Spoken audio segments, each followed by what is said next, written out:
when you think about even infants learning to speak a language, right? I mean, infants who are learning to speak a language have a very clear goal, that they have an idea in their head that they want to communicate to other people. That right now, before they learn a language, they're restricted to grunts and sounds and giggles and cries.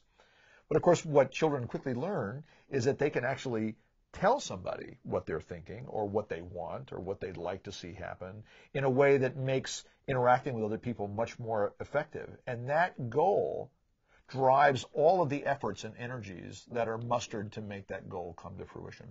One more thing about infants that I think is really clear. When you watch little babies who are so young they haven't learned to ambulate and control their bodies yet, when they want something across a room, like they see some delectable cat dish that they'd love to put in their mouths, because that's what babies want to do, is put things in their mouths.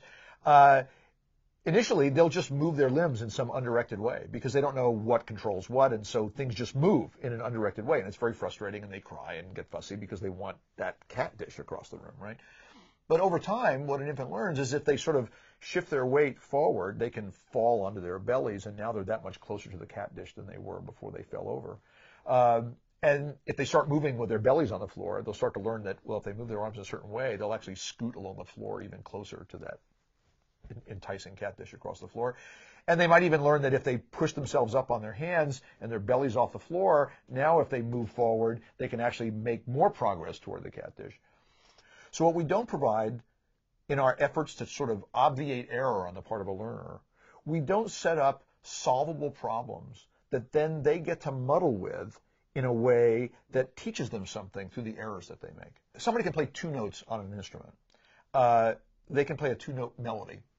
And every child, I would argue, is capable of saying, if you're going to play that melody in a way that your baby brother was fussy and didn't want to go to bed, and you want to play that two-note melody in a way that would calm your brother down, there are very few children who wouldn't know what to do to the character of the sound that they're producing in a way that would accomplish that goal.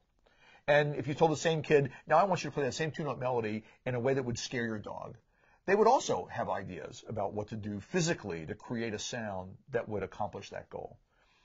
But the important thing I want to emphasize in all of this is that all of those mechanical things that someone is either figuring out on their own or being helped by their teacher to figure out what to do are focused toward accomplishing a goal. And what happens often when we teach people a new thing is that the goal is only in the mind of the teacher. So as your teacher, I know that way out there in the future, I'm going to teach you these skills, and someday you're going to be able to use these in some way to effectively accomplish whatever auditory, emotional goal or idea you want to convey to a listener. But that's too late. Because while people are learning to play unmusically, it's not that they're not learning anything about musicality. They're learning something about musicality, but it isn't anything that we want them to be learning about musicality, which is when I'm playing, I shouldn't be thinking about that now because I'm just trying to make this rest stroke work.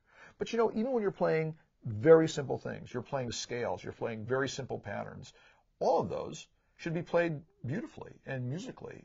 Every great instrumentalist and vocalist knows that even when I'm warming up, where many young players have their brains in neutral, I'm actually not in neutral. I'm actually thinking about making all the sounds that I'm making beautiful.